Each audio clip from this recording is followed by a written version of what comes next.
This podcast is a member of the Place to Be Nation family. Visit us at placetobenation.com, the only place to be in your pop culture world.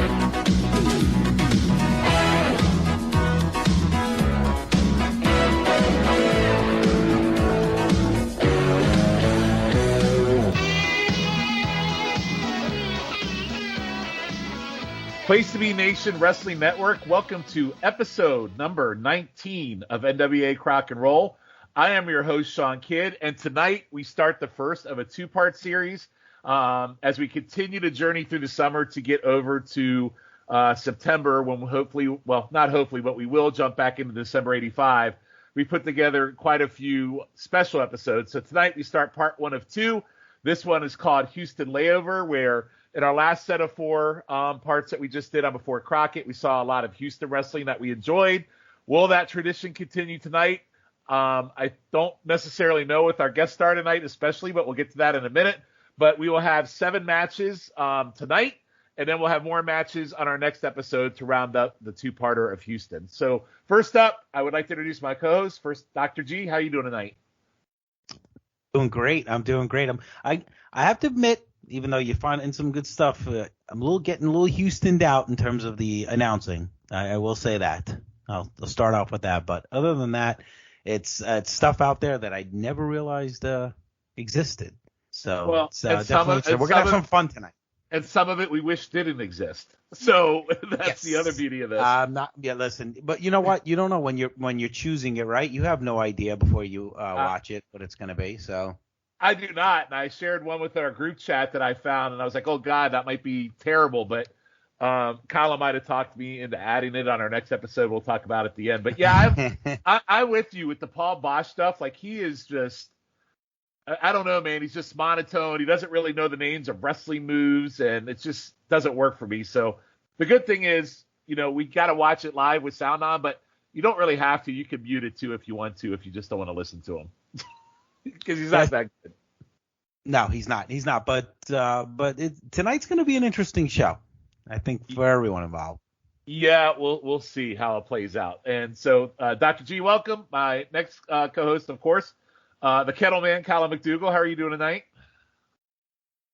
I'm very good, Shawn. Thank you for asking. How are you?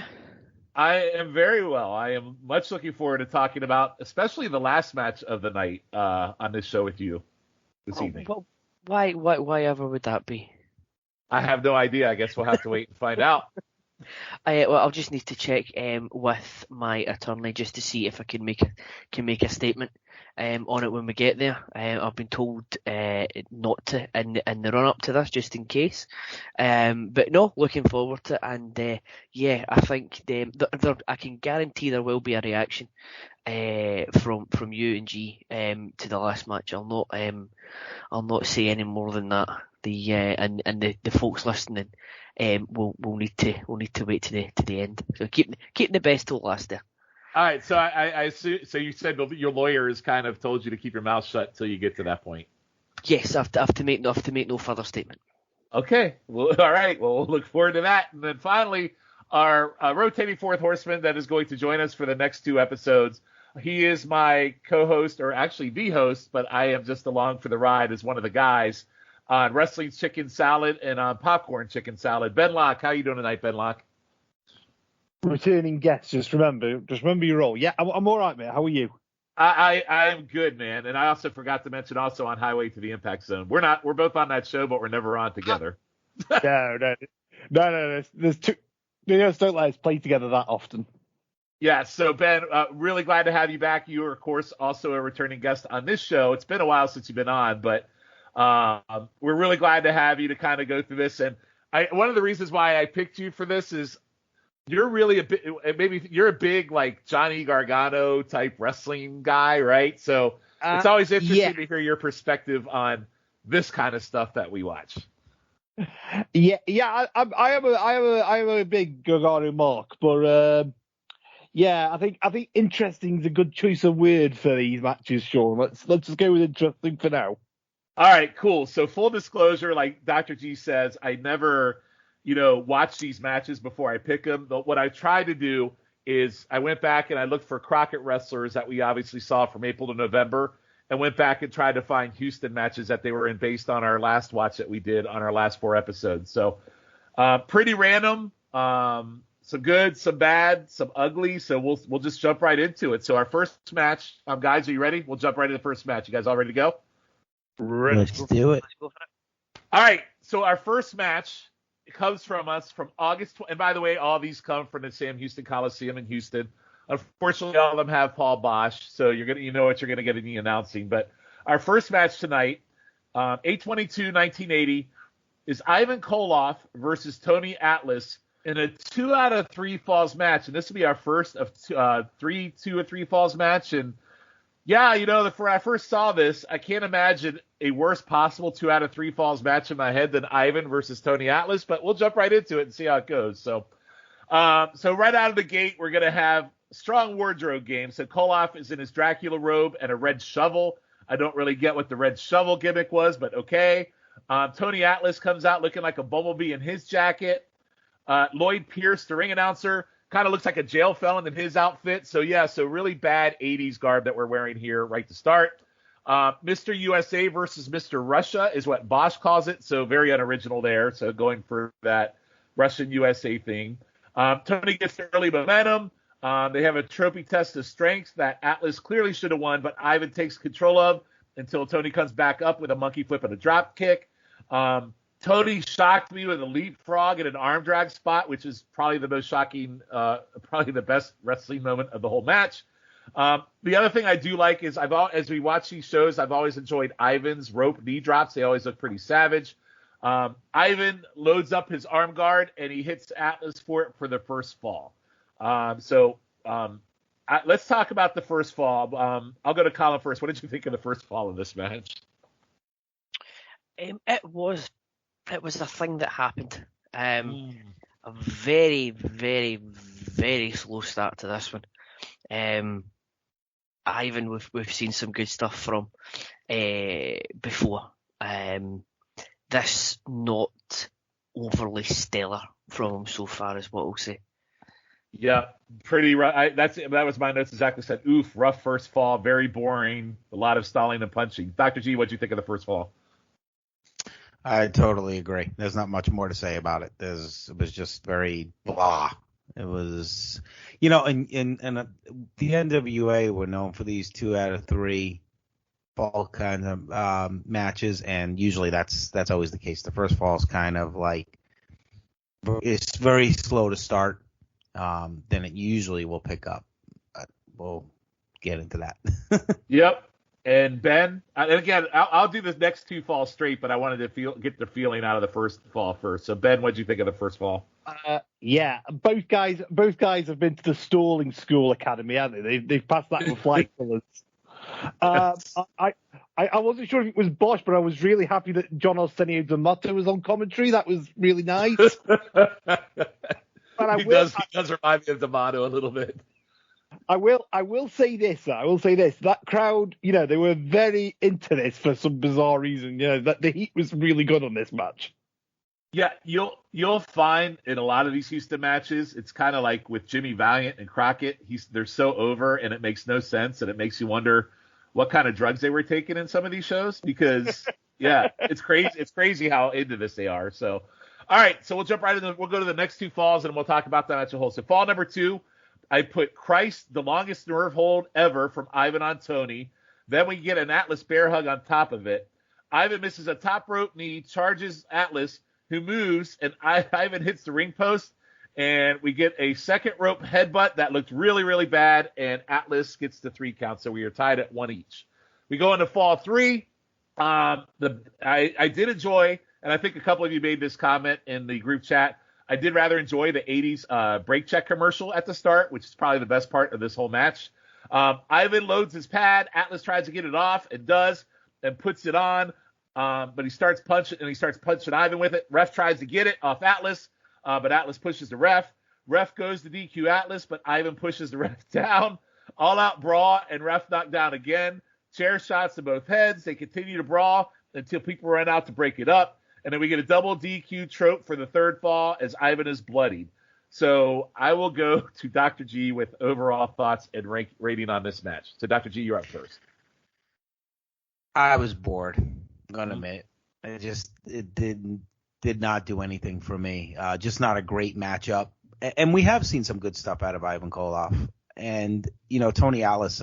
Tony Ellis was jacked, man. We're just so used to seeing big guys today, big muscular guys today. So it sometimes doesn't faze us. But think about what he must have looked like to people back in those days, because there weren't many wrestlers like him. But he looked like he couldn't move. He was really big at this point. He had to be juiced big time at this point. So yeah, I went 1 star on the match, to be honest. Yeah, it's not. It wasn't a total dud, but it was not great by any stretch. I actually thought the after brawl was better than the entire match. The match was terrible. Exactly. Oh, and let me not forget to mention this match was 26 minutes long. So really, really long, really boring. I did not mind the after part, and the ref actually took more bumps than the wrestlers did, which was a little ridiculous. So Ben, what did you think? I agree. I had that note, and I forgot to mention that. You're absolutely right, Shawn. Yeah. So Ben, what did you think? I already know what you think, but please tell our audience. Well, this one was the main point of our argument, wasn't it? I am with Dr. G. I went 1 star on it. When the most entertaining part of watching the match is a break check ad, you're in problems. You got problems, haven't you? I will say I did enjoy the brawl after. It was lovely to see the Thompson twins from Tintin come and sort things out. That was great. But yeah, like G said, like Atlas is just jacked. That's a guy who's he's not just been on the juice. He's like drinking quite a lot of the stuff. Yeah. So Ben goes 1 star. That was it. Said Ben 1 star. 1 star, yeah. All right, and then G brought up Ivan Koloff. So I was a big fan of the Ivan Koloff Bob Backlund match we watched in our last series that Shiflett, who was a guest star on, was not a fan of, I believe. But what does he know? But yeah, so I was a little disappointed in this match quite a bit because I know Ivan does do some good stuff. So Calum, round us out on this first match. What'd you think? Yeah, I liked the Ivan match from the last one as well. There was a never-ending nerve hold as has been mentioned. Yeah, I think we've seen better from both guys. It won't be the last time you hear me say this tonight. My last comment was, this is a match that happened, but I really wish it hadn't. Yeah, I've gone 1 star as well on it. It was it was a bit of a dog. Okay, and I will round out the 4. I also went 1 star, and it was mainly for the after brawl.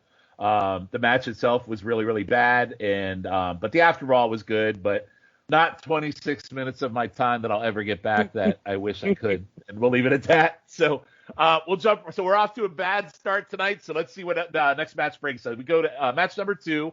And when I picked this match, it's like, man, how can you lose on this match? Because these guys have had such a tremendous feud and very rarely have a bad match. So it's the Midnight Express versus the Rock and Roll Express from May 11th, 1984. I believe the Rock and Rolls at the time are the Mid-South Tag Team Champions. It was great to see, I thought, an early match from the famous feud, so I was really, really happy to find it. Condrey looks really out of shape, and Bobby looks super, super young. The crowd, speaking of hot crowds, super hot for the Rock and Roll entrance. Cornette threatens to hit Paul Boesch with a racket, which popped me because I wish he would have, so we don't have to listen to his commentary the rest of the night. So that was very funny. The ref pulling Condrey's hair to get him off of Gibson, and then pulling his hair and made the crowd go bonkers. And the Rock and Roll Express actually had to protect the ref because he was pulling Condrey's hair, and they got pissed off. First 10 minutes is all hair pulling and headlocks until we get a eat and run in. And Ricky does that leg scissors headlock combo roll on both Midnight Express members, but it actually took 10 minutes to get like the first real spot. So really slow start for a Rock and Roll Midnight Express match. Crowd absolutely going nuts for Ricky Morton's offense. Long heat on Morton after a racket smack with quick tags by the Midnight Express and taking turns tossing Morton out of ring with more racket shots. Eaton hits a fantastic power slam at one point. Fantastic. There was a fantastic moment where Gibson gets pissed off, runs it across the ring, and tosses Morton to the corner, and then runs back to tag in, which is something I'd never seen before in a tag match that I thought was really, really cool. Gibson ducks a double clothesline. Morton grabs Eaton's foot on a rebound, and Gibson crossbodies Condrey for 3. And then in the aftermatch, a random cup hits Eaton in the face. The crowd is absolutely nuclear. The last 10 minutes were really, really good after a slow start, and I love the heel tag work, and Morton great as always. Before I give my ranking, I will go to Ben first. What did you think of the match, Ben?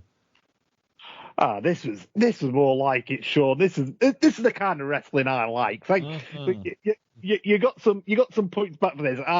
Like you say, that the pop before the match it's not just big. It's like otherworldly. They absolutely lose their shit for the Rock and Roll Express. It was like if Elvis and the Beatles had come into the building or something. It was unbelievable. Yeah, it was like the roof was coming off the place. It was freaking ridiculous. Yeah, and like you say, because the difference between this and the first match is, they were doing a lot of stalling, nothing really happened in the first sort of 10 minutes, but they're that over and they're that good with the facial mannerisms and everything that they can get away with it. They know how to play to the crowd, whereas Atlas and Koloff just didn't. I was like you. That hip toss spot that popped me so much. When he did that. Have you ever seen that before in a tag? I have never ever seen that. Have you ever seen that before? No, somebody needs to bring that back yesterday. Yeah, that was awesome. But yeah, I honestly thought, like I say, first 10 minutes stalling, last 10 minutes is really good, proper tag team wrestling. I went 2 3/4 on it only because of those first 10 minutes. I could have gone off. If it was just those last 10, it would have been a lot higher, but you got to knock a bit off. But yeah, really, really enjoyed this. Yeah, I agree with you. The first 10 minutes knocked it off a little bit. It was an easy 3-star match if you had just done the last 10 minutes, but yeah. I went 2 3/4 stars as well. So I agree with you. All right, so Ben, we're agreeing 2 for 2 tonight on us, so we're rolling. This is scary. Don't tell Logan. I won't. Calum, what did you think? I echo Ben's first sentiment there. This is more like it. This was bloody excellent compared to the last one. The Rock and Roll Express ridiculously over as expected, and I think that was actually helped by the fact that there was no commentary in this one, so you could hear the live crowd. I thought the referee stooging when he was trying to explain that, did you throw him over the top rope? Oh no, he didn't. Oh no, he did throw him over the top rope. Did you throw him over the top rope? That was a bit much. Mm-hmm. Maybe a bit less of the referee would go a long way. I can see where Errol Hebner got it from. I did have a note that Bobby Eaton hit a hell of a power slam on Ricky Morton during Morton's comeback with about 5 minutes to go. And I've also got a note about the very inventive hot tag. That needs to come back somehow. I don't know who would do it. Maybe the New Day could get away with it, or I could see FTR or somebody doing it. Although maybe face FTR, just going a bit old school for them. You could probably get away with it, but that is it was that was pretty cool. The referee lost control early doors and never really regained control. But it was absolutely superb. I've actually gone 3 stars on it. I thought it was great. Yeah, it's so weird. You think you've seen every wrestling match and every move you can, and then you go back to something like this from '84, and that something as simple as from a common sense standpoint of running in and hip tossing your partner across the ring for a tag, and we've never seen it again. It just totally enthralled me. It was kind of like that last match we watched on our last show with the California Hells Angels. I was just hook, line, and sinker. I was just so mesmerized by that move that was so simple. So yeah, pretty incredible. Dr. G, what did you think? I really love this match. I was glad you found this. This was a gem that like you said, and then to that hot tag, that was I'd never seen anything like that before. I was trying to think who would be able to do that today. New Day's actually a pretty good one. Street Profits, maybe Street Profits in current day. Street Profits, yeah. But I will say this: yes, the beginning maybe wasn't the pace that we would all like to have seen. But again, I try hard to put myself back into those days where wrestling was a little different than the presentation we're used to today. I had to agree with Calum. I went 3 stars on this just because I thought that the rest of the match just totally made up for it. And the crowd is freaking hot. You know, you hear, and I remember when we were watching wrestling in those days, but again, when I was watching Crockett at that time, there was also WWF was taking off. So you just got so used to their glitz and glamour and stuff. But the Rock and Roll Express were really over. I mean, I know they always say the Road Warrior pop, but I'll tell you the truth. There's sometimes they give the Road Warriors a run for their money in terms of the crowd response. I would hedge a bet. Rock and Roll's probably got bigger pops than the Road Warriors did during their prime. The Rock and Rolls did, I think.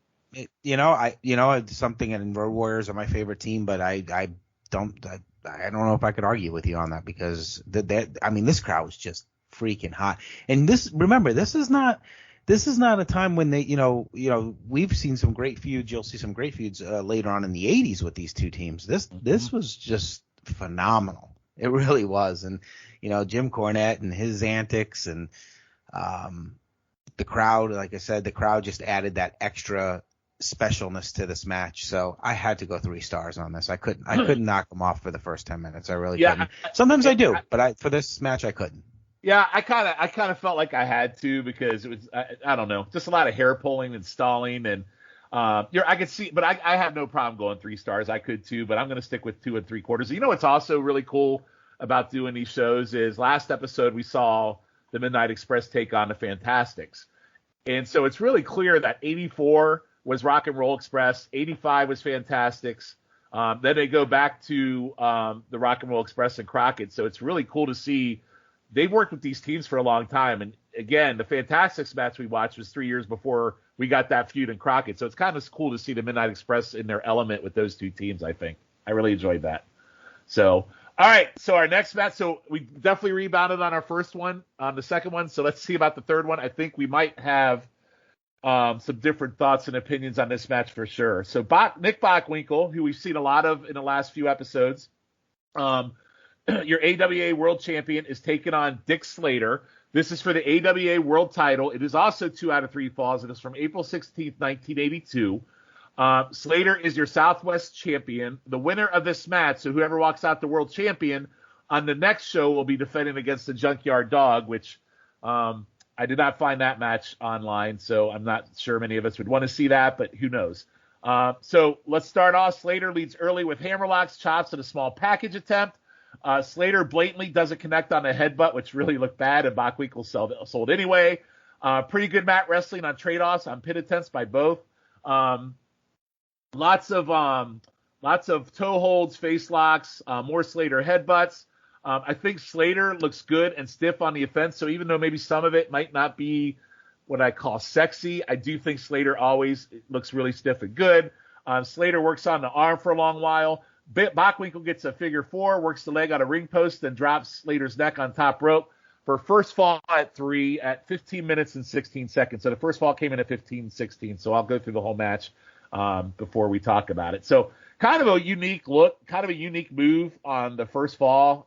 Wasn't anything snazzy, but I guess it got the job done. Fall number 2, Slater beats and kicks the shit out of Nick, gets the figure 4 of his own. Slater does a top rope elbow to the back of the head, and he gets a 3 count at the 3-minute mark. So 18 minutes in, we're tied at a fall apiece. Fall number 3, Slater continues to pummel Nick and hits a pile driver and suplex and a side breaker. Nick throws Slater into a ref, and Slater gets a roll up, but Nick reverses it for 3 at 1 minute and 15 seconds of the third fall.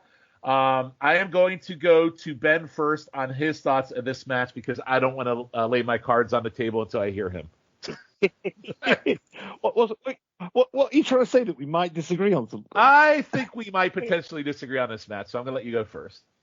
All right. I will say this with all due respect to everybody who listens to this pod and to the co-hosts and everything, but this might possibly be, well, certainly the first 15 minutes might possibly be the dullest thing I have ever watched in wrestling. It is literally just 2 blokes laying on the mat doing headlocks and chin locks for 15 minutes, and that's all it is. I've got I have got a note that says, and I will read it word for word. Let me just find it. Here we go. God, this is so boring. I could go make some dinner and they would still be in this headlock. I actually wrote that down. I thought the word you were going to say was great. No. The word I'm going to say is dull. Dull. You're killing me, Ben. The last couple of minutes was, with the power, that bit was really good. And I'm not saying this is like some NXT supermarket, everything's got to be brilliant. No, it doesn't have to be like all snazzy moves. Just make things interesting. There's nothing nothing happens interesting. I've scored the match 2 stars, Shawn. So let's go that far, because there's nothing bad. I can't say there's anything bad. It's all competently worked. It's all, there's no botches. There's nothing like that. So I can't knock it down for anything. I think I'm being fair. But it just was not my cup of tea at all. Yeah, I mean, 2 stars, I think generational wise, that probably makes sense. I'm okay with that. Like the way you were talking about it, you were going to go like freaking half a star, like a Calum Wahoo on me or something. But 2 stars is okay. Like I say, I can't do that because it's all competent and it all makes sense. It's just not very enjoyable to sit through. Okay, so Ben goes 2 stars. Dr. G, what did you think? Shawn, a lot of times I'm old school, but I'm agreeing with Ben on this. I just did not. It didn't do anything for me. It really didn't. But I understand. Just like I went 2 stars as well because again, just the 2 competitors themselves, and I see there were the psychology that was involved. I just wish there was at times there was just a quicker pace. I don't, like you said, I don't need to have, flips and flops and all this all over the place for the whole match, but just have a little something more. At times it just really, really dragged. Like I said, if I find myself looking at my phone or doing something else, that's when I know it's not catching my attention. So that's why I went 2 stars on it. Just, there's not really much to say about it. That's the thing, there wasn't anything that was exciting about it. Maybe I missed something, but that's okay. So we're 2 for 2 pretty much with Ben and Dr. G. So Calum, what did you think?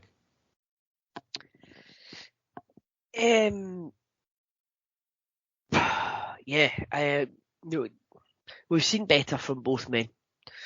Now Ben, if you think this was still kind of pointing in the direction of Crock and Roll episode number 6, September 85 super matches, there's a match Ric Flair against Wahoo McDaniel on that one. 2 out of 3 falls too. 2 out of 3 falls as well. Yeah. I get the feeling you're going to 2 out of 3 fall mark with all this. If you want to see a dull match, and that was 47 minutes, that one. 4 stars. 4-star match. Yeah, apparently so. Here's a reference for Calum. On Football Focus when somebody has to write the number in brackets. Is that what they have to do there? So it's 47 brackets. God, was that really episode 6? Wow. Episode 6. Wow. December the 16th of last year, so almost just over 6 months ago, and it felt like that match went on for about 6 months when I was watching it. This one is slightly shorter, only just. The crowd weren't really into it either. I don't know if they were concentrating on the action or they just weren't into it. I've got a note here because I felt like I had to make notes. Why does everyone do a figure 4 in the 1980s? Again, it was there, but it wasn't great, and I've gone 2 stars as well, purely for the fact that it was better than Wahoo Flair, but it wasn't great. Wow. All right. Well, I think I'm on an island amongst myself on this one. So we watched a lot of Bockwinkel over the last few weeks, and we watched Slater, and I think all of us have liked Slater as kind of that quasi Terry Funk kind of wrestler, and I think we've also enjoyed Bockwinkel.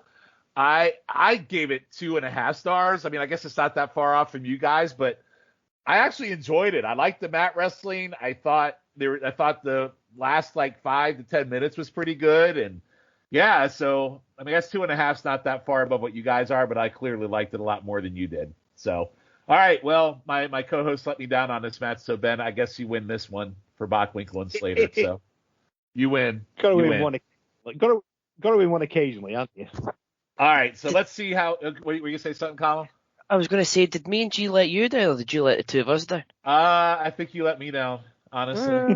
Yeah. I'm not sure. I mean, I'm not sure. as the host, I could make that call, but in reality, I probably let you guys down. But I'm the host, and I'm going to call it the other way. So You're gonna Now, Calum, you're so scarred by that Wahoo match. I mean, you had like all the details and even remembered everything, like the show. Yeah. You probably remember I mean, you're really that scarred from that. It's like The Shining. I've written it on every single wall around the house.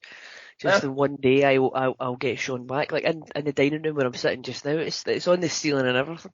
I can't believe, it's funny that's 13 episodes ago, and it's still an ongoing gimmick on this show. We book better than current day wrestling, I think. So that's pretty good. I think so. Long term. Yeah. All right. So we'll go to our next match, our fourth match before we take a short break. So this one goes to August 31st, 1984.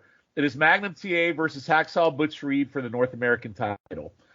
Butch is out with Ernie Ladd. Ernie Ladd is bitching about the refs. The other note I made is a young Bruce Pritchard is your ring announcer. Grizzly Smith is your matchmaker, who is Jake Roberts' father. And then we have a Sonny King, who is the ref. So they bitch about the ref. They don't like it. So they get a new ref, and your new ref is Jose Lothario, who is a Houston legend, but probably most of you know more for 96 Shawn Michaels management, which was a really bad move then. So I'm sure this will be a bad move here tonight.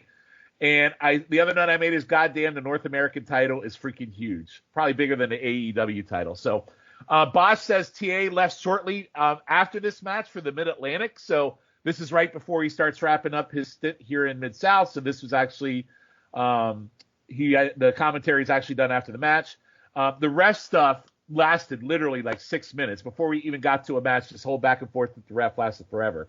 The other note I made is Butch Reed's tights is missing and the B and the U from his last name. So Butch does not say BU. It only says they're missing the B and the U on his tights. I don't know if you guys caught that. So you get a test of strength. We get a TA drop kick and an arm drag to finally start the match about 7 or 8 minutes in. TA works an arm bar on Reed and tries to body slam him, but TA rolls over with it, which I thought was a pretty cool looking move. Butch Reed then works TA's arm, then TA takes it back. Reed hits a savage knee to the face that at the 13-minute mark. The best thing I think we've seen this whole time up to this point. Reed follows up with a bulldog for 2 and a neck breaker. There's a nice suplex on TA into the ring. There's a long face lock by Reed and a rear chin lock. At 20 minutes, TA hits a nice sunset flip before both collide mid-ring. TA hits a flying forearm and numerous punches and belly-to-belly. Where Butch's leg, it's kind of a cool spot. You see this sometimes when he does this belly-to-belly. He does the belly-to-belly, and Butch's leg knocks the ref down. And then TA knocks Ladd down as he climbs up on the apron. TA whiffs on a drop kick that Butch still sells, but the commentary did try to cover it. While Jose pushes TA out of the corner while beating on Butch, Ladd hands Butch over an object. TA's nailed, and we have a new North American champion at 3. But wait, Jose raises Butch's hand, and the object falls out, and Jose reverses the decision and gives the match over to Magnum TA. So with that, and then after the match, they beat up Ladd and Butch. So I will go to Dr. G first. What did you think of this match? The beginning part, obviously, with the whole ref thing, that was kind of boring, but I'm not going to hold that against the match. That's just part of the presentation. So, it is what it is. But match was okay. I don't really have anything bad to say about it. Magnum, it's so funny because we got so used to seeing him in these quick matches, except, in the Crockett territory. They were really, really trying to get him over big time in the Crockett territory. But I thought the battling, I actually enjoyed the end, after the match where, with Lothario got involved, after they, overturned the decision. I mean, saw a lot of that booking in my day back watching NWA wrestling, and especially even in Florida, that was always done. The dusty finish, I guess if you want to call it that. So I went 2.5 stars on the match. I enjoyed it, and I thought the crowd at times really was hot for it. But those Houston crowds just seem to be hot for mostly everything at that point. It's the same crowds they put for Jimmy Valiant when they get to North Carolina. They just plant them in the crowd. So I don't know what it is, but no, I enjoyed the match. I mean, I was like I said, I can't put it up there with the rock and roll match, no doubt about it. But I thought it was better than I thought it was going to be, because I knew that Magnum T at this point was maybe he was in the business maybe a couple of years at this point. Mm-hmm. He wasn't in the business that long, so I didn't know what to totally expect it. And Butch Reed was always a pretty good hand. Even though he's a big guy, he could move at times. We've seen some great Butch Reed on this show. We see matches against Flair, and we've seen some good ones. He's not Tony Atlas by any stretch of the imagination. He's pretty jacked at times too, Butch Reed. I mean, I know it seemed like his body changed very often in terms of how jacked he was, but I thought I think he moves pretty well. I think he's a pretty good hand, and Magnum looked better than I expected at this point in time. Okay. So I also went 2.5 stars on this match. I thought it was fair. I think we've seen better from both of them. Especially like I can remember the Butch Flair match that we've seen, and we've seen Butch in a couple different matches. And TA we've seen, I mean, obviously the greatest match we've seen probably on this show still is Starrcade 85 against Tully. But 2.5 I think is fair. Colin, what do you think?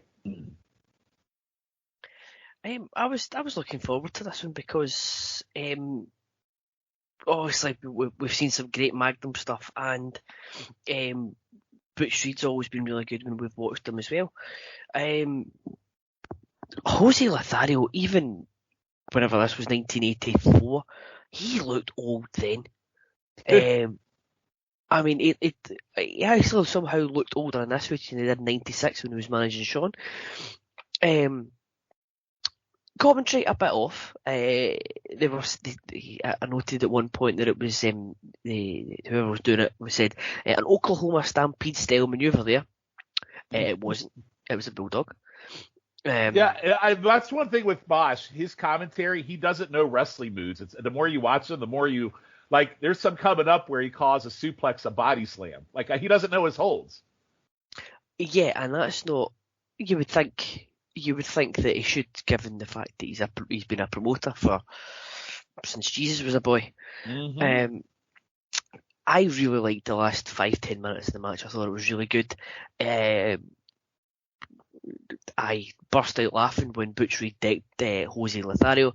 I thought it was a good match. I gave it 2.5 stars. I thought it was good. All right, so we're 3 for 3 on 2.5. Ben, bring us home before the break. I'm going to be on an island on my own with this match, because I was very pleasantly surprised by this, because I'm used to like the late 80s Butch Reed, the Natural and Doom and all that, and like you say, he's a solid hand, but he's not like great or anything. And I do love me some Magnum. First of all, Shawn, I've got to say, I know you're a belt guy. That belt is fabulous. It really is massive, but it's fabulous. And yeah, I really, like I say, I really enjoyed this. And like I say, the difference between this and the last match and the first match is these guys were moving around all the time. They were interacting with the crowd. There was no real boring spots. They were just, they were just lying there in holds. That whole last sequence of the belly to belly was really nice. The drop kick and the forearm smash by Magnum was lovely. I'm gonna shock you. I went 3 stars on this. It's not too much of a shock. I mean, 2.5 to 3 is kind of, that's good. I mean, I would say this is a slightly better match than the midnight match, but the crowd heat was bigger for the midnight match. But I'm going to give this, like I say, I actually really enjoyed the match though, and the crowd wasn't that far behind. Okay. So definitely a solid match, one we all can agree on. And so it looks like this one in the Midnight Express we agree on. We agree on match 1, and 3 out of 4 are not big fans of the Bockwinkel match. So again, good interaction, a good kind of intermingled, good kind of good, bad, and different, just kind of a flavor of different things you see in Houston. So with that, we are going to take our first break. When we come back, we're going to have matches that involve Tully Blanchard, Krusher Darsow, who everybody knows as Khrushchev, and then the main event will be what we're all waiting for is the 2 out of 3 falls match between Wahoo McDaniel versus Harley Race. So we will be back right after this. In this old town, everybody puts me down. While I'm a face without a name, I just a walking in the rain, going back to Houston, Houston, Houston. I got holes in both of my shoes while I'm a walking case of the blues. I saw $1 yesterday, but the wind blew it away, going back to Houston, Houston, Houston. You're nuts. I haven't eaten in about a week. I'm so hungry when I walk, I speak. When nobody calls me friend, it's sad the shape I'm in, going back to Houston, Houston, Houston.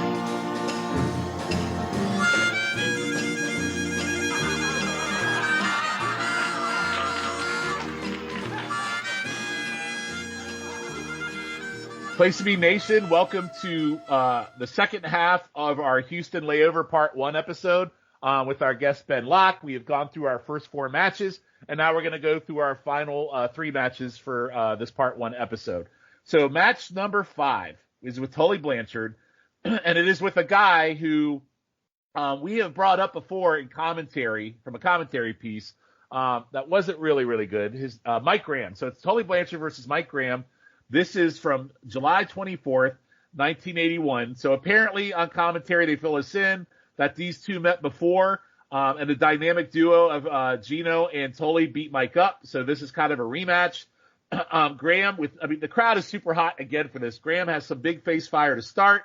Tully works over arm, but Graham throws him to the ropes and hits a nice power slam into a figure 4. Tully with a long rear chinlock spot that Mike reverses to one of his own by pulling Tully's hair. Graham hits a nice arm drag, but Tully yanks his hair back into his own chinlock again. Tully hits a nice knee to the back of neck and keeps working over the head. There's a nice sequence to a black slide. The crowd again is hot. Graham hits a nice atomic drop, then works a deathlock, chinlock on Tully, kind of a combo. Graham then spreads Tully's legs on rope and corner and kicks his groin several times, then works over Tully's leg. Tully uses a free leg to kick Graham off, which seems simple and effective, so I thought that was cool. Tully hits a second rope elbow. Graham comes up with a suplex for 2 that Tully kicks out of, and Graham starts selling. He's doubled up in pain, like he hurt himself on the suplex. Tully chokes him out. Graham hits a body press for 2, and they collide mid-ring. Graham gets a small package for 2. The time limit expires, and Graham applies a figure 4 that he wouldn't let go of until Gino runs in, and then they grab a chair, and Graham grabs a chair to defend himself. Heels grab a chair, and it's a 3-way chair standoff that Graham wins, clobbering both. I am going to reserve my opinion on this match until I hear from the 3 of you. So, Calum, you go first. What'd you think?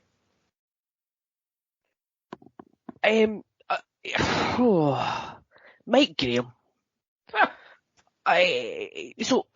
I'll admit, right, so when I first saw Graham in the chat, because all you put was Tully versus Graham, I was afraid that it was going to be Billy. So suppose that Mike is a slight upgrade, and at least he's away from the commentary table again. So, I'm looking for positives. The positives went away for the first 10 minutes of the match because there was a never-ending headlock. Mike Graham is a very competent wrestler. He's by far not the worst that we've seen. He's a good hand, but I cannot take him seriously as an equal to Tully Blanchard. I feel like the good hand is the kiss of death. That's like a JR line. Whenever he talks about wrestlers, he doesn't want to call them good. He just calls them good hands. Yeah, I think it's one of these ones that you call them a good hand if you can get a good match out of them, but they're boring as anything. They've got no other redeeming qualities. A bit like Mike Graham. A man who really has a cheek to say that anyone never drew a dime. Let's be fucking honest. I couldn't take him seriously as an equal to Tully, and the post-match quite annoyed me as well, because you've got Mike Graham with a chair fending off Tully and Gino by himself with a chair. I'm like, come on. It's Tully Blanchard and Gino Hernandez. I mean, they've got more talent and charisma in their pinkies between them than Mike Graham's ever had. Didn't like the time limit draw. It made my main roster angry. Graham is a tool for going for a submission within the last 10 seconds. I gave it 1.5 stars purely because Tully was in the match and he tried his hardest. Wow. See, I didn't think for Mike Graham, I didn't think it was that bad, but it's almost like you think Mike Graham's going to be bad, so anything that he does good, you're going to give him extra points for, and that's probably the wrong way to rate it. So, okay, 1.5. Gee, what did you think? I went 2 stars on it because of Tully, to be honest with you. But I agree with Calum. And again, watching Championship Wrestling from Florida, I never understood the Mike Graham thing. He just, like you said, I don't think he ever drew a dime. If whoever he's wrestling drew the dime, to be honest, because he's just nothing.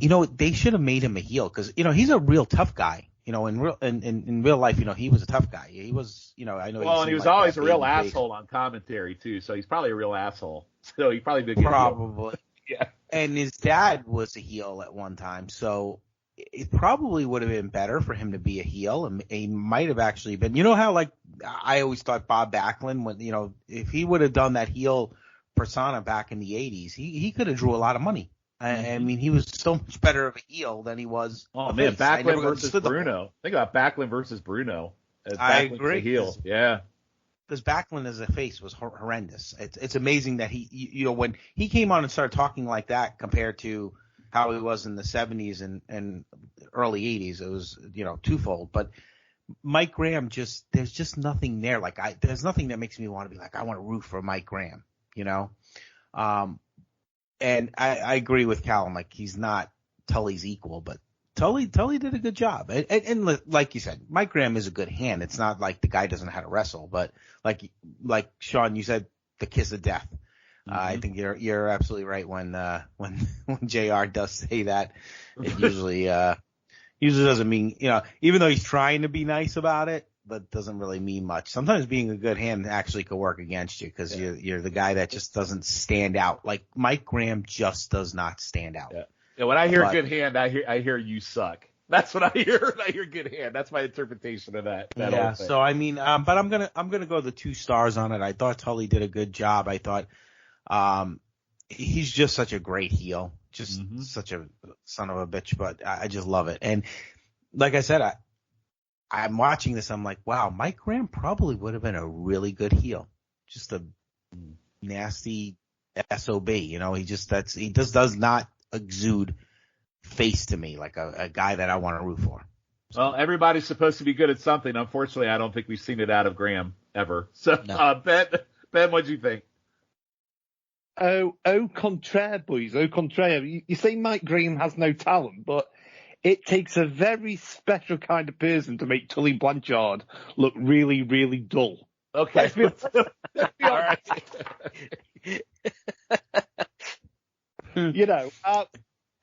Calum mentioned the headlock. I timed it, Calum. It was 3 minutes and 54 seconds. I got news for you. That's not long for that's not long for this timeline of wrestling. Actually, that's probably short. The last 2 minutes were really good, but it was spoiled as always by the ref counting down. The announcer counting down the time limit. So that kind of takes you out of the match. But yeah, much like Buck Winkle and Slater, this was really a competent fair, but nothing was going to make you jump out your seat and get excited because, like the boys have said, Graham is nowhere near Tully's level. Nowhere near, or Gino's level even. So I also went 1.5 stars. Okay. And I also went with G. I went 2 stars, mainly for Tully. And, say what you will about Graham. He was super over. The crowd was hot for him. But I feel like he could have put a broom in the middle of this ring, and the Houston crowd would have loved everybody. So it's probably irrelevant. But I went 2 stars. I think Tully saved it enough to eke that out for me. So yeah, so we're not doing so hot. So we got so far the Midnight Express match we all liked, and then we also have the Magnum match that we've all been agreeing on. So let's keep on cruising. Let's go to match number 6, which this one was a big surprise for me to find. Missing Link. This is the second Missing Link match we've watched in the last few shows. And before Crockett, he faced Ron Garvin, and we were shocked at how built he was, the match, and pretty much squashed Ron Garvin in this match. So I was shocked to find this match against Barry Darsow, who is the face and is going by Krusher Darsow. And this is Darsow versus Link. It's from November 4th, 1983. Not only that, it's a freaking I Quit match. So I didn't even know that these guys even had a feud that would be relevant to an I Quit match. So I was really, really curious to watch this match. So we'll jump right into it. So Darsow, the first note I made is dressed in Daisy Duke's shorts, which was crazy. The graphic tells us quickly that it's a loser must quit match, which I had no idea when I selected this match. Link is still jacked. Darsow is the baby face. Back and forth lockup, stiff Link forearms. Link gets shook on a shoulder block standoff to Darsow, then gets body slammed. Darsow knocks Link down with his shoulder blocks. They trade off arm bars. Link hits knees to the shoulder blade. That looks like just really, really stiff. And then he does the same to the back and does some headbutts to the back as well. Just overall thought good back and forth work by Link on Darsow.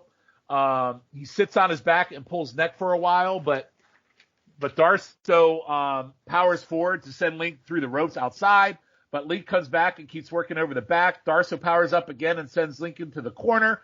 Darsow gets a full Nelson. Link kicks up to top rope to fall back and break the hold. Darsow does an Oklahoma Stampede and backdrop into a backbreaker, and Link quit. And I was super shocked by this match. So, Calum, what did you think about this match? Yeah, it was interesting. Yeah. I didn't realise it was an I Quit match. I thought you heard the announcer at the start saying the loser must quit. I thought it was maybe loser leaves town. I didn't really know what to make of it. It was a bit like the Garvin Link match that we watched the last time, or during the last. It's not like Link's an enigma. It's like one of those moment in time things that you watch and go, that really happened, and I had no idea. It's weird, right? It's just like a weird watch. Yeah, I mean, it's just he seemed to dominate a lot of the match up until the last couple of minutes, and then Darsow really get back into it. Darsow, by the way, had very interesting attire. It was probably Daisy Dukes shorts. Yes. It was like a mix between NXT Rusev and Stevie Richards. Yes, good call. And the Missing Link also have a note. Imagine him walking through an airport with that hair. What must people have thought when he gave over his passport and he's got that hair and it says first last name Link, first name Missing, birthplace parts unknown. The last 2 minutes were quite difficult. The last 2 minutes were quite good. And it was a difficult one for me to rate, I think. Because again, it's much like we had throughout the before they were Crockett. Very, very strange matches. I have my last note here is 2 stars ? Because I'm not quite sure. But let's go with pencilmen for 2 stars, and then I'll make a final decision based on what everyone else says, because I really don't know where I fall on this one. Okay, so I'm gonna throw my cards on the table. I went 3. I thought it was a unique match. I was shocked at how good Darsow was as a babyface. I thought they looked stiff working each other, and I was not bored once during this match. And if it's not supposed to be a 3, that's fine. But I was kind of like you. It's like I didn't know which way to go. It was like one of those matches that you watch and you're like, that happened. I was really enjoying it. I was really entertained, and then I was really shocked at the outcome. But I went 3 stars. So Ben, what did you think? I first of all made the note that yes, Link is built like a brick shit house.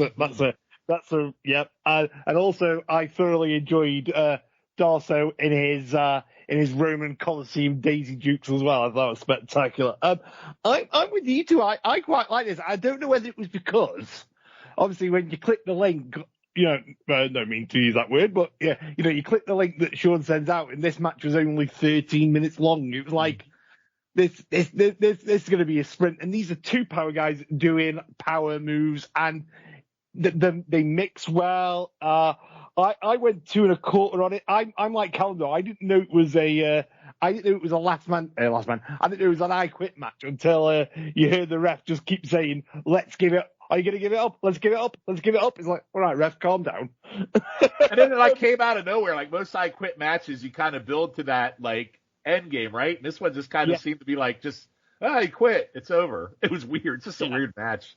And there wasn't that many submission holds in the 30 minutes.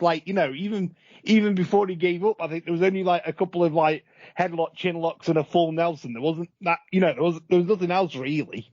But yeah, I thought, like I say, I was pleasantly surprised given what you know about both guys. So I went 2.25 on it. Okay. And Dr. G, what did you think? I was quite surprised when I saw this. I'm like, is this really going to be a good match when I saw the names and, seeing Krusher as a face, but, he seemed to be pretty over as a face. And I agree with you, Ben. When I saw Missing Link, I was, wow. I said, oh, maybe he and Tony Atlas are sharing the same juice or something, because he was really jacked. I mean, even more jacked than when he was in WWF. Mm-hmm. But I went 2.5 stars on this because I was pleasantly surprised. I agree with you guys. It was a little confusing with the I Quit stuff. And I was actually shocked that Darsow won. I have to be honest. I thought Link was going to win the match. Yeah, I thought it was a no-brainer that Link was going to just kick his ass. But the fans were really into Darsow at this time. So again, I never saw the whole thing where he turned, when he turned heel. So maybe he was so over as a face that him turning heel was really, really a fun thing to do. So I went 2.5 stars. Shawn, I was pleasantly surprised. I have to be honest. When I saw this, I'm like, 13 minutes. It's probably going to be a lot of just, locking up and, kind of boring stuff. But I thought they did a pretty good job. Yeah, I like to kind of throw in kind of that surprise match when we do these. And this one for me was definite. I mean, this one, I think both Missing Link matches we watched this summer so far this one and that California Hell's Angels are probably the three that have kind of got me in that trance of mesmeration, not quite honestly being able to figure out how I really felt about it. So I just went the safe route on this one at 3. Calum, did you want to change yours, or are you going to stick with your two? I'll go up to 2.5. Okay. I'll go up to 2.5 because I think we're agreeing a lot tonight. Yeah. We were all taken in by it. The referee was even taken in by it because I am convinced that I saw the Link go for a pinfall in an I Quit match and the referee counted. But that tells you how much I was into it, because I was just kind of in a trance and I didn't even notice that because I was kind of in awe of what I was watching for whatever reason. It's weird. The ref didn't even have an idea either. He was so taken in by it, he just forgot what rules were happening. So I guess it's safe to say that this. Sorry, go ahead, Ben. I just said, do you want to give it up? Do you want to give it up? I was going to say the Missing Link must be a draw because we've kind of enjoyed them both times we watched them. Too bad we probably won't watch them again in this watch. But yeah, I mean, if you want to go just kind of see like a once in a moment of time match, it's an I Quit match that, if you want to put it in the grand scheme of things, has Missing Link versus Demolition Smash. If you really want to go modern day, watch this match. It's definitely, I wouldn't call it a hidden gem, but I would probably call it a hidden. Just go watch it. I don't really know what to call it. It's just a unique match. That go watch it if you haven't seen it. And I'll leave it at that. Yeah, so. It's a bit like the California Hells Angels match that you mentioned for the last time, Shawn. It's not great by any stretch of the imagination, but it has to be seen to be believed. Yeah, it's really interesting. It's a curiosity, isn't it? It's a curiosity, isn't it? Like you say, you can spend 10, 15 minutes watching it and you're not going to feel like you're wasting your time. No, and that's again, when we do these watches, part of the fun for me is these kind of matches that randomly just pop up. So yeah, you're going to have your boring shit and all that, but when you find matches like this that makes you scratch your head and go, I'll never see something like that again, or when you see that freaking tag team spot in a Rock and Roll Express match, those are the things that I really like finding as we do these. So good stuff. Good stuff. All right. So we have come to the main event. Okay. And our last match of the night, and I'm going to go to Mr. Calum last. So I don't know if he's prepared a statement from his lawyer. We're going to do him last. I will actually give you my ranking of this match after I read the match, just because if it's a shit take, I can get it out of the way really, really quick. Okay? So this is Wahoo McDaniel versus Harley Race from February 10th, 1978. It is yet another Wahoo match that is 2 out of 3 falls for the NWA World Heavyweight title. And it really is obvious to me that Wahoo sure does get a shitload of title matches, but really never, always comes up short. But let's see how the match is. So fall number 1.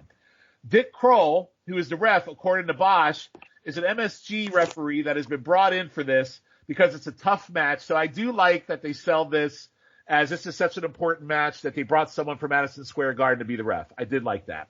I thought it was a strong start with Wahoo chops. Harley does, I think, a headbutt and knees to Wahoo's head. More Wahoo chops and body slam, and Wahoo does a flying body press for 2. Harley with stiff headbutts and punches, and the 2 trade off, beating each other up. Wahoo hits a butterfly suplex. Side headlock escape by Harley with a backbreaker, but Wahoo hits an impressive Haas suplex and chop. Wahoo hits a stiff freaking Race hits a stiff headbutt to Wahoo's mouth, then hits an impressive atomic drop to Wahoo, and then more stiff knees and a suplex for 3, so Harley wins the first fall. Fall number 2, Race just keeps stiffing the shit out of Wahoo with knees on a pile driver for 2. There's a front face lock and choke by Race. Wahoo comes back with stiff chops to his face. Wahoo hits a chop on Race that literally off the rope that Race just flies up into the air to, sells like a freaking champion. Flies into the air, and then Wahoo hits an elbow for 3, so we are tied at 2 falls apiece. Final fall. Wahoo starts right back up, stiffing Race with chops. They have a mid-ring collision on a rope throw. Crowd is absolutely going bonkers and loving this match. Harley with a stiff knee goes up top, but Wahoo body slams him off and hits an elbow to the head for 2. Crowd again just going completely bonkers. Race headbutts Wahoo out of the ring. Wahoo goes into a ring post, then Wahoo sends Race in the ring post. Race is bleeding, and Wahoo is just pummeling with chops and elbows. And again, the one thing I love about this match, I personally love, is it just feels stiff. Wahoo gets 2 butterfly suplexes for 2. Another great flying chop spot. Wahoo goes to pin, but Race gets his knees up. Race goes for a suplex, but Wahoo drops behind for a roll-up of 2. But Race versus it for 3. So Harley Race wins 2 out of 3 falls match with 2 pins. So I'm going to give my take. Then I'm going to go to Dr. G. Then I'll go to Ben. And then finally we will let Calum have the last say. So here's what I wrote. This match for me was an incredible stiff 27 minutes with 2 hosses beating the shit out of each other. If Calum hates this, I may have to fire him, or I might have to quit doing this podcast. That's what I wrote in my notes. So Dr. G, I went 4.25 stars on this. And if that's a shit take, I'm okay with it. Dr. G, what did you think? Wow. I enjoyed the match. This is a true classic NWA heavyweight championship match. The crowd was hot. These guys were beating the hell out of each other. They really are. You could tell they had a chemistry. This wasn't the first time they worked together. This is something that 2 tough guys, true tough guys in real life as well as in the ring, that really, were battling each other. I thought it was interesting at the end when Race won, they kept saying, oh, was he holding his tights? You couldn't tell. I think he was. That was the whole deal. But it really was like kind of a poor attempt of it. I don't know if you guys caught that at the end when he was trying to hold his tights, but the pin happened so fast. But I went 3.25 stars on it. I enjoyed it. I didn't think it was 4 stars, but I definitely thought it was better than the Midnights and the Rock and Roll. But I did enjoy the match, Shawn. I think it was better than the Flair match from Battle of the Belts that I gave Wahoo Flair. I thought it was better than that match. It was better than that match. It was. Actually, I kind of like the chemistry between Race and Wahoo better than Ric Flair and Wahoo.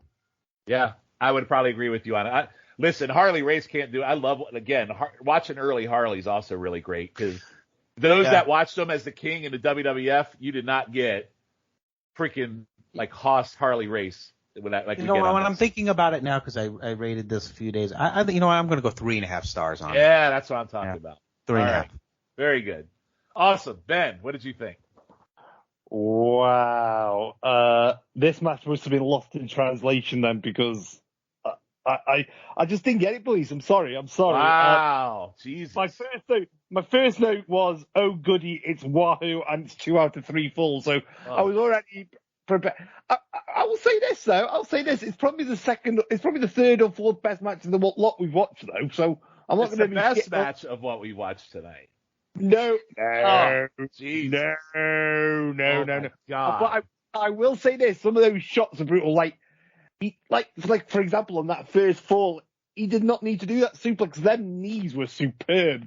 That's the finisher right there. Just use that. And yeah, some really good stiff shots in this. But I don't know what it is. Like Wahoo just balls the crap out of me, boys. I'm sorry. And Harley's good, but he can't get him up to a deep, more than a decent level. I went 2.5 on it. Like 27 minutes was far too long for this. Far too long. My God.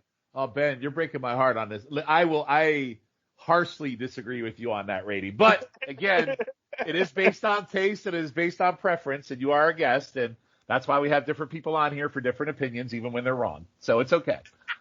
I respect your decision. All right. Sean's not angry. He's just disappointed. I get it. I'm not angry. I'm disappointed because I was like, damn, I thought this was really good. And it's like, anyway. All right. So last but not least, Calum McDougall, the floor is yours. What the hell, Shawn flinging out snowflakes like Meltzer in the dome here. What do you think this is, AEW? It's like Wahoo's Kenny Omega. Like, come on. So, Harley Race has prided himself on being the greatest wrestler on God's green earth. He had his work cut out in this one.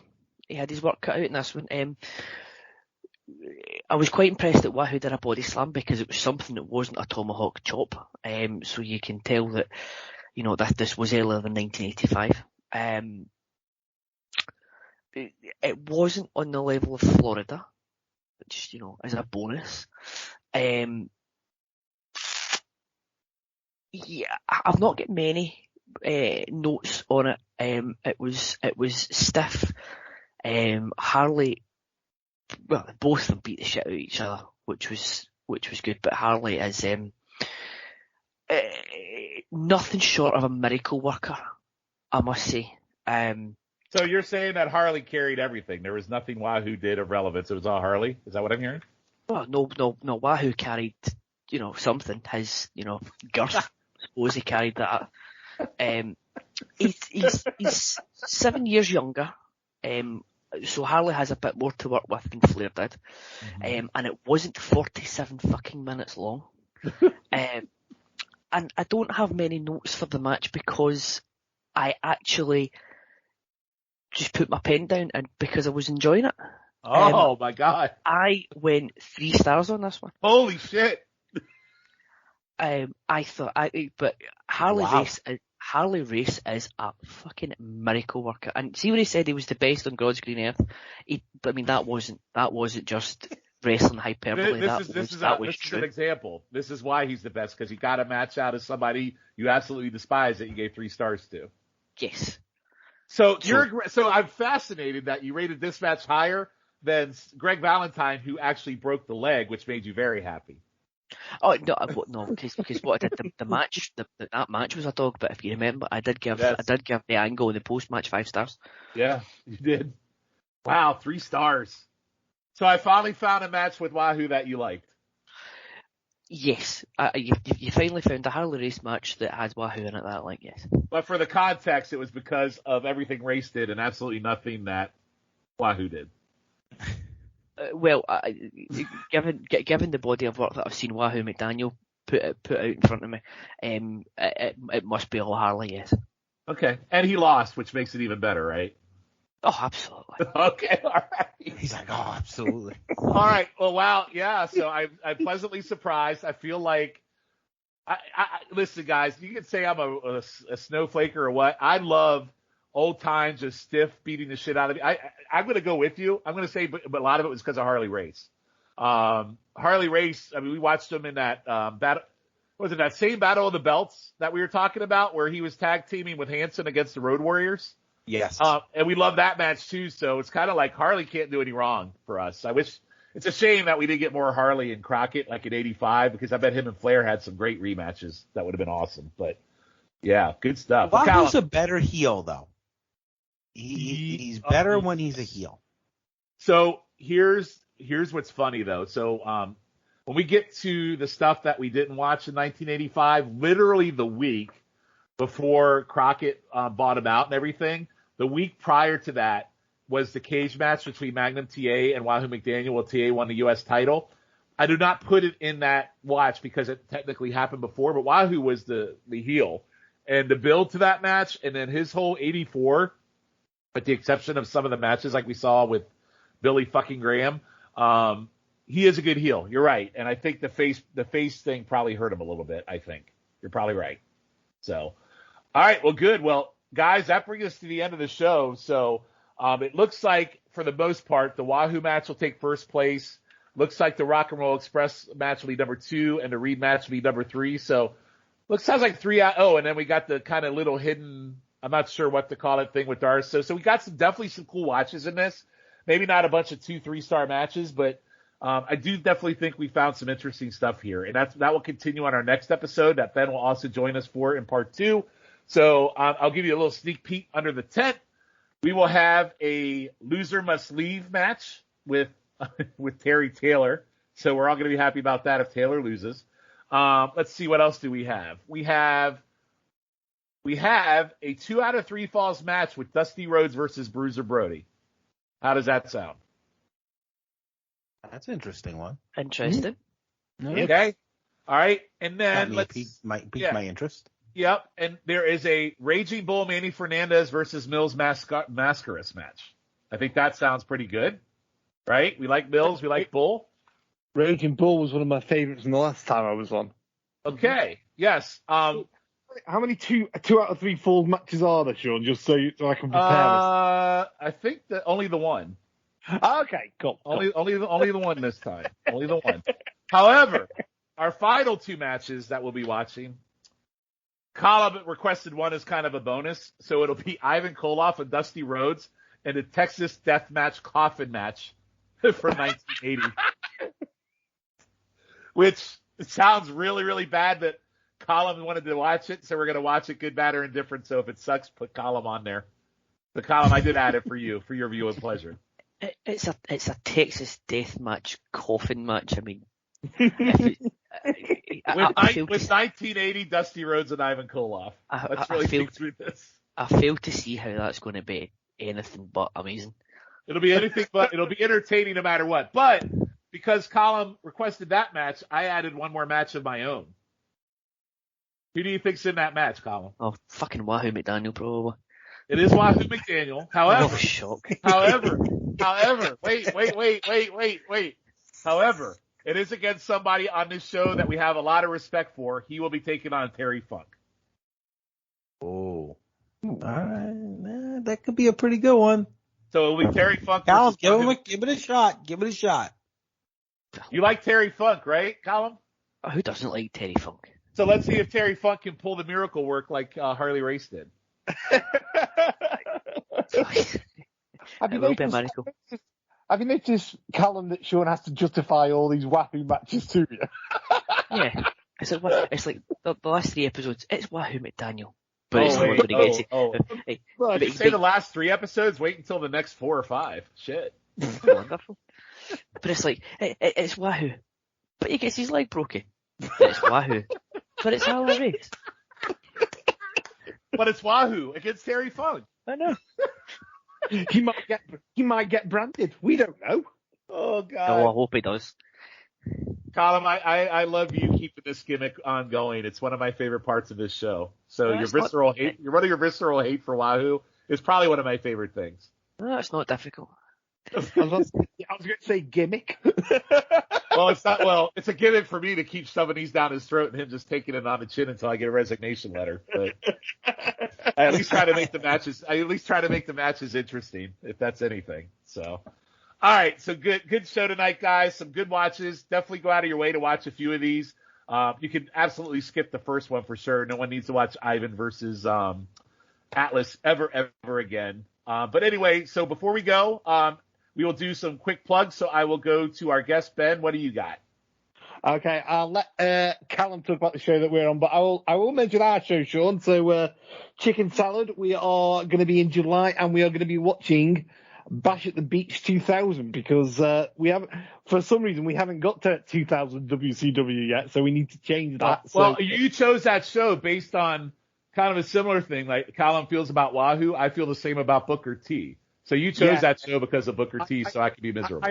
I might have picked that show because there's 2 Booker T matches and there's technically 2 Double J matches, so that might be why I picked it.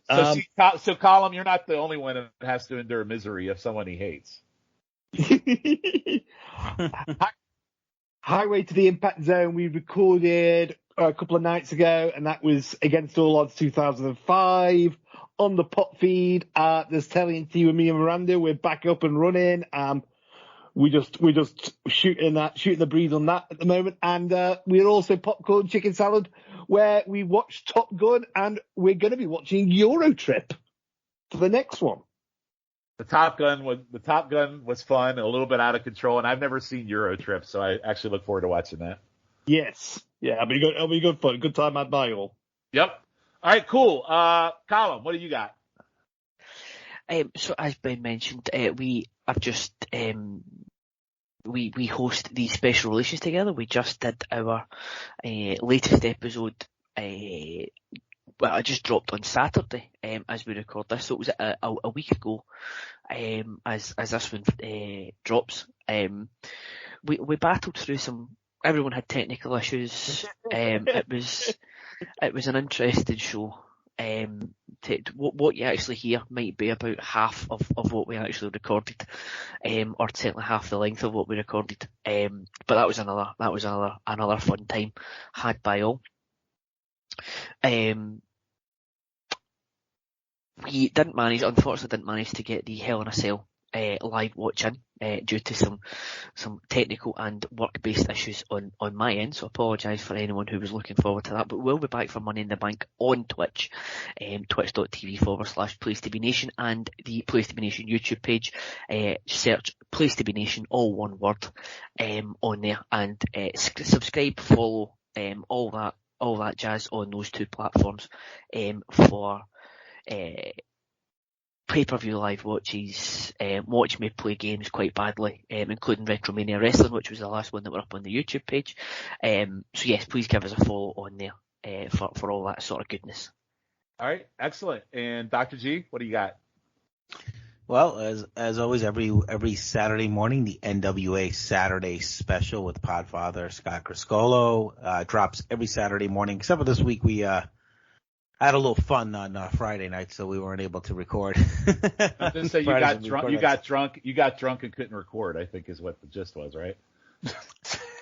That's according to the Podfather. I wanted to record, he didn't. But, yeah, okay, all right, okay, got it. But you know what? Enjoy tonight. On the Place to Be podcast tonight. They need some downloads. They love to have the guys from Crock Roll come on there and help them with their downloads. So I know you guys will do that when you're recording later. But anyway, we're really getting into the NWA stuff, leading up to the pay-per-view in August. So take a listen. If you haven't watched the new NWA product, Fight TV, $5 a month. It's worth it. We're really enjoying it, and I enjoy doing the show every week because I love talking about something different. The NWA is different from the big companies, and that's what I think I'm enjoying right now. But that's what I got going on right now, and of course this show. Yep, excellent. So as for me, you can find me on Twitter at NWA Crock and Roll. You heard a lot of the pods that I'm on that Ben mentioned. We talked about at the beginning of the show and the end of the show. You can find me over on the Pop feed. Pop Goes to the Couch, where we're currently doing Loki, Battlestar in the 25th Century. I do with Scott Shiflett over there. YouTube Roulette is another show we do here on the wrestling feed, where once a month we randomly pick YouTube matches to watch, 4 matches, and do commentary with me, Logan, Schiff, and Jake. And over on the North-South feed, you can catch me once a month with Souza watching current Impact Wrestling pay-per-views. And on our next one, Slammiversary, we're actually going to have Logan and Jake on from Highway to the Impact Zone to watch it along with us as we talk about the show. So definitely look forward to that. So, but listen to all the feeds, the Jetty Position, the wrestling feed, the Pop feed, North-South Connection. Great shows with great people, highly entertaining. And I believe, Dr. G, you said that we are the top 100 in what here on the wrestling feed? Top 100 wrestling podcasts in the world. Top 100 wrestling podcasts in the world. What a gimmick. That should be a shirt. I assume that's being worked on by Chris Colo.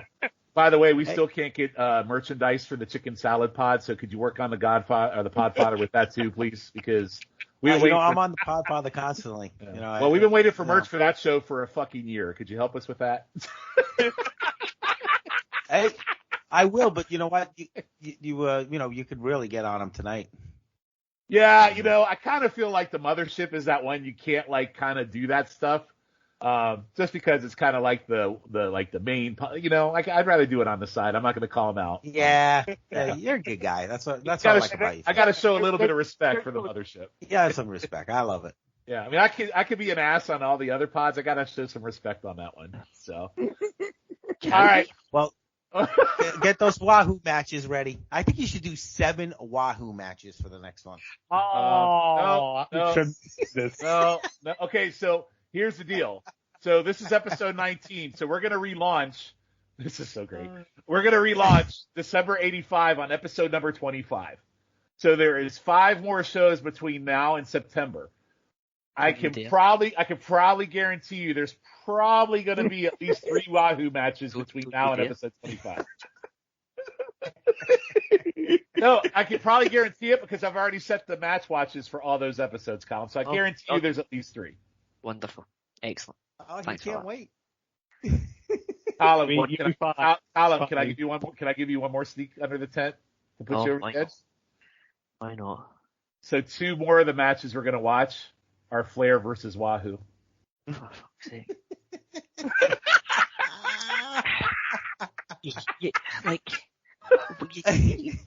You rate a match 3 stars, right? You give a man an inch and he takes a mile.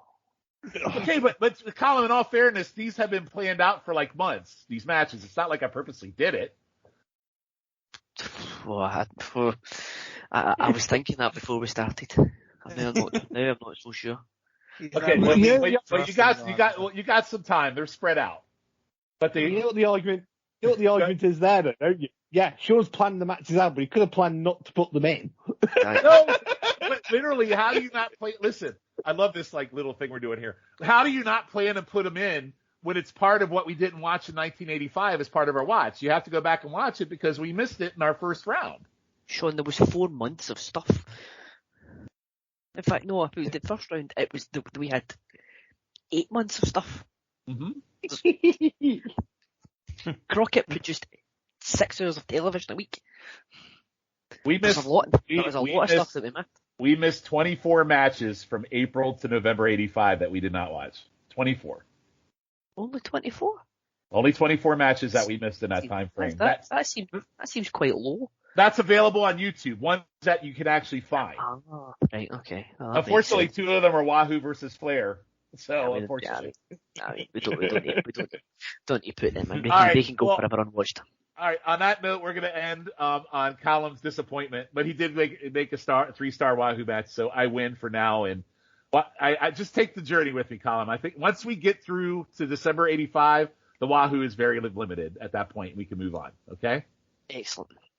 So once we get to September, I promise you, we'll move away from Wahoo. Okay. Can't wait. All right. So, all right. So I'm Shawn for Dr. G, Calum, and our guest host tonight, Ben Locke. We will see you back in 2 weeks for Crock and Roll Houston Layover Part 2. See you, everybody.